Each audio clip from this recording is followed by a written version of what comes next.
नमस्कार।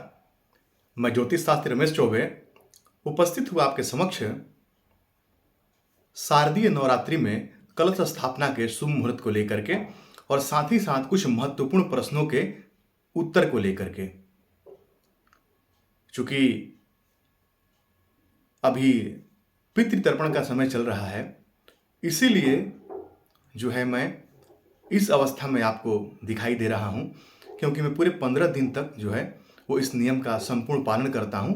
और जो पितृ विसर्जन अमावस्या के दिन मैं अपने पितरों को तर्पण करके ब्राह्मण भोज इत्यादि करा के उसके बाद ही मैं अपने दाढ़ी इत्यादि काटता हूं। तो पितृ तर्पण करना बहुत ही आवश्यक है, खास तौर पे उन लोगों को जिनके पिता नहीं हैं। यदि माताजी हैं और पिताजी नहीं है तो पितृ तर्पण आपको जरूर करना चाहिए। लेकिन यदि आपके पिताजी हैं और माताजी नहीं हैं तो आपके पिताजी ये काम करेंगे, आप नहीं। लेकिन यदि पिताजी नहीं है आपके तो पितृ तर्पण आपको करना चाहिए। पितृ तर्पण का अधिकार यदि आप घर के बड़े ज्येष्ठ पुत्र हैं तो आपका कर्तव्य बनता है, क्योंकि यदि भगवान की संपूर्ण कृपा प्राप्त करनी है तो पितरों को प्रसन्न करना ही पड़ेगा।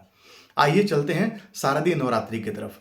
तो प्रत्येक वर्ष वो आश्विन मास के कृष्ण पक्ष के समाप्त होते हैं, यानी कि अमावस्या समाप्त होते हैं और शुक्ल पक्ष के प्रतिपदा के दिन से वो नवरात्रों का प्रारंभ हो जाता है। और इस वर्ष जो नवरात्रि जो प्रारंभ होगा वो 15 अक्टूबर से प्रारंभ होगा। और इस बार सबसे बड़ी बात है कि किसी भी तिथि का कोई तोड़ नहीं है, माने बीच में तिथियां कटी हुई नहीं है। संपूर्ण 9 दिन का आप बिल्कुल आनंद से बिल्कुल संपूर्ण आप 9 दिन के व्रत का पालन कर सकते हैं। तो इस बार 15 अक्टूबर से ये जो नवरात्रि का प्रारंभ हो रहा है और चलेगा कब तक, तो 23 अक्टूबर तक। 24 अक्टूबर के दिन दशहरा या विजयदशमी मनाया जाएगा। अब इसमें एक दो बातें मैं बता दूं। कुछ लोगों का एक प्रश्न था कि इस वर्ष यदि हम पहली बार यदि नवरात्रों का व्रत शुरू करना चाहते हैं, कलश स्थापना करना चाहते हैं या अखंड ज्योत जलाना चाहते हैं तो क्या कर सकते हैं? तो नहीं, इस बार मैं मना करूंगा करने से आपको, क्योंकि इस बार वो 2 मास या मलमास लगा था सावन के महीने में। तो इस वर्ष नया काम, नया मतलब व्रत प्रारंभ करना वर्जित है, तो आप नहीं कर सकते हैं। आप मत करिए जब तक होलिका दहन अगले साल नहीं होता तब तक। तो यहाँ पे नए रूप से यदि आप शुरू करना चाहते हैं तो आपके लिए बिल्कुल मना ही है। दूसरा प्रश्न एक और था कि क्या जब हम कलश स्थापना करते हैं तो अखंड ज्योत जलाना अनिवार्य है?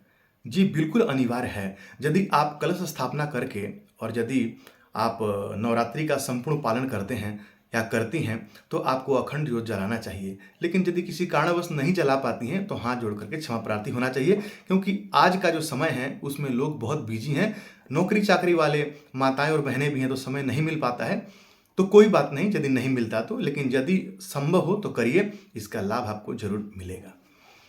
अब इस वर्ष एक प्रश्न एक और था किसी का कि जो शुरू में यानी कि प्रथम और अंतिम का जो व्रत करते हैं वो कब करेंगे, कौन से दिन करेंगे? तो देखिए, जो प्रथम जो व्रत का पालन होगा वो 15 अक्टूबर को होगा, रविवार के दिन प्रतिपदा के दिन। और अंतिम अब इस अंतिम में 2 तरह की बातें हैं। जो लोग अष्टमी को पूजन करते हैं, अष्टमी पूजते हैं, और कुछ लोग नवमी पूजते हैं। तो जो नवमी पूजेंगे वो सप्तमी के दिन व्रत रखेंगे और अष्टमी के दिन अष्टमी पूज करके और उसके बाद अपने व्रत को खोलेंगे। लेकिन जो नवमी पूजते हैं फिर वो अष्टमी के दिन व्रत रखेंगे और नवमी के दिन वो कन्या पूजन के बाद फिर भोजन करके व्रत अपना खोलेंगे। तो इस प्रकार से आपको पालन करना है। एक बात मैं आपको और बता दूं कि बेशक आप अष्टमी पूज रहे हैं, लेकिन आपको माँ की जो चौकी उसको पूरे 9 दिन का पालन करना चाहिए, यानी कि नवमी के शाम तक आपको पूजा करना चाहिए। और विजयदशमी के दिन वो चौकी हटाना चाहिए या कलश हटाना चाहिए। वहाँ पे आप कन्या खिला दीजिए। बेशक अष्टमी को यदि आपके यहाँ का यदि नियम है, हर जगह का अलग अलग मान्यता है, तो अष्टमी का यदि मान्यता आपके यहाँ है तो आप अष्टमी को कन्या खिला दीजिए। लेकिन नवमी को शाम तक माँ की आरती कीजिए और दसवीं को सुबह में ही जा करके आप वो कलश हटाइए। यही सबसे बेहतर तरीका, यही उचित तरीका है। कभी भी दसवीं में पारण नहीं करना चाहिए, नवमी में ही व्रत खोल देना चाहिए, यानी कि भोजन ग्रहण कर लेना चाहिए। आइए अब जानते हैं कि कलश स्थापन का शुभ मुहूर्त क्या है। तो यहाँ पे 2 मुहूर्त मैं आपको बताऊंगा।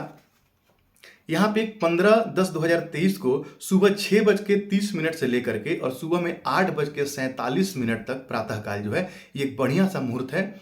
इसमें आप जो है कलश स्थापना कीजिए, बहुत अच्छा रहेगा।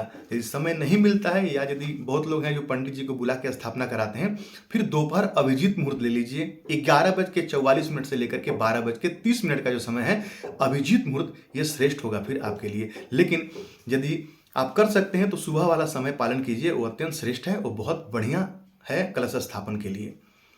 अच्छा, कलश स्थापन से पहले मैं आपको एक और बात बता दूं कि पितृ विसर्जन अमावस्या के समाप्त हो जाने के बाद में घर को अच्छे से चारों तरफ गंगा जल छिड़क करके और एक बार शुद्ध करना चाहिए, क्योंकि पितृपक्ष 15 दिन चलता है।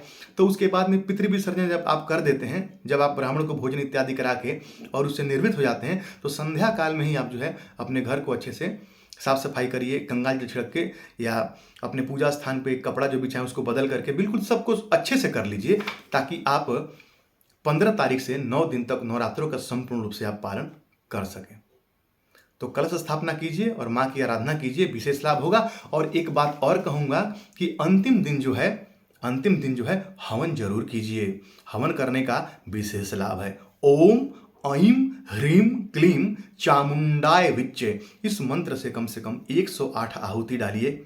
ओम ऐं, कितने लोग ऐं ह्रीं क्लीं चामुंडाय विच्चे बोलते हैं, वो भी बोल सकते हैं, लेकिन सही उच्चारण जो है ओम ऐं ह्रीं क्लीं चामुंडाय विच्चे, इस मंत्र से जो है वो आप आहुति दीजिए अपने जो हवन सामग्री का हवन कुंड में। इससे जो है आपको उस व्रत का संपूर्ण फल प्राप्त होता है। तो नियमों का पालन करते हुए माँ की आराधना कीजिए, निस्संदेह माँ आपकी सारी मनोकामनाओं की पूर्ति कर देंगी। तो आपका दिन मंगल कामना के साथ। आज के लिए इतना ही। नमस्कार।